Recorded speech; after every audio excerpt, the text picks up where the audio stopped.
भविष्य में पंजाब में, पश्चिम बंगाल में, दोनों प्रदेशों में हमारा विचार है कि हिंदी की आवश्यकता यहाँ बहुत जरूरी है, सनातन की आवश्यकता बहुत ज्यादा जरूरी है।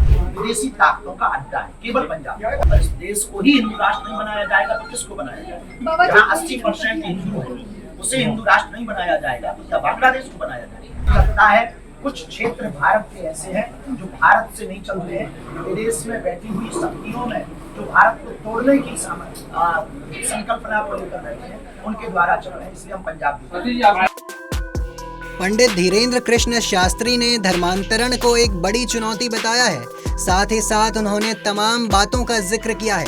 आइए सुनते हैं इसके अलावा उन्होंने क्या कुछ कहा। भविष्य में पंजाब में, पश्चिम बंगाल में, दोनों प्रदेशों में हमारा विचार है कि हिंदी की आवश्यकता यहाँ बहुत जरूरी है, सनातन की आवश्यकता बहुत ज्यादा जरूरी है। सब हमारे अपने हैं, सब हमारा परिवार, इसमें किंचित मात्र संदेह नहीं है। लेकिन हलिउलाय वालों की बढ़ती हुई ताकत में बढ़ता हुआ धर्मांतरण देश को खोखला कर रहा है, जिस कारण से देश में लगता है कुछ क्षेत्र भारत के ऐसे हैं जो भारत से नहीं चल रहे हैं, विदेश में बैठी हुई शक्तियों में जो भारत को तोड़ने की संकल्पना को लेकर बैठे हैं, उनके द्वारा चल रहे हैं। इसलिए हम पंजाब आपने बात कही कि विदेशी ताकतों का अड्डा बन चुका है पंजाब नहीं, पंजाब, पश्चिम बंगाल और भारत की कुछ ऐसी जगह हैं विदेशी ताकतों का अड्डा है केवल पंजाब। आप हिंदू राष्ट्र की बात कर रहे हैं, आप कहते हैं कि हिंदू राष्ट्र बनना चाहिए, लेकिन तो आप क्या नहीं, आप जो ये कह रहे हैं इसके पीछे भाव आपका कैसे चाहते तो है? 80% हम भी चाहते हैं और कहीं ना कहीं ऑफ कैमरा आप भी चाहते हैं।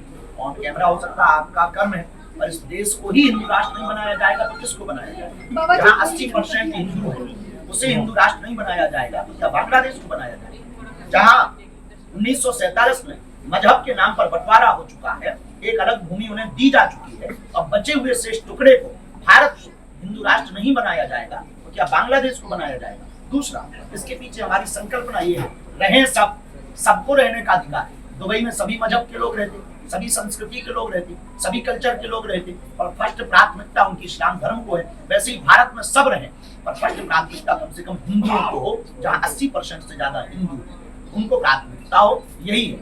और दूसरी बात, कम से कम भारत हिंदू राष्ट्र होगा तो पहलगाम वाली घटना करने के पहले कोई विचार तो करेगा, कोई छेड़ेगा तो छोड़ा नहीं। जो धर्मांतरण के लिए जो दूसरे समुदाय हैं वो बात पैसा भी दे रहे हैं, तो इस मुहिम को रोकने के लिए कोई आपको देखिए, पहले तो कारण जानना होगा कि धर्मांतरण हो क्यों रहा। शिक्षा और स्वास्थ्य। पंजाब और कुछ प्रदेश ऐसे हैं जहां पर तीसरा कारण है विदेशी लालच, कि हम आपको वीजा देंगे, हम आपको पीआर देंगे, हम आपको विदेश ले जाएंगे, काम देंगे, इस नाम पर भी धर्मांतरण हो रहा है। दूसरा कारण शिक्षा, घटती हुई शिक्षा। इस देश में जो है दारू सस्ती है, शिक्षा महंगी, ये सबसे बड़ा दुर्भाग्य। दारू सस्ती है और शिक्षा महंगी है।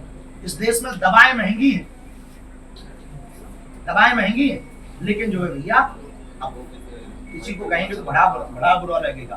तो इसमें 3 सबसे मुख्य कारण है, शिक्षा, स्वास्थ्य और जागरूकता। जागरूकता की कमी, शिक्षा की कमी, उच्च स्तर पर स्वास्थ्य की कमी, इनको अगर सुधार किया जाएगा तो निश्चित रूप से धर्मांतरण रुकेगा। इसके लिए एक सर्वोत्तम सॉल्यूशन हमने निकाला है, मंदिरों को आस्था के केंद्र के साथ साथ आरोग्य का केंद्र बनाया। बागेश्वर धाम पर हमने शुरू किया, कहते नहीं है, करके ही देश दुनिया की तमाम खबरों के लिए देखते रहें punjabkesari.com। साथ ही कमेंट सेक्शन में अपनी राय जरूर दें।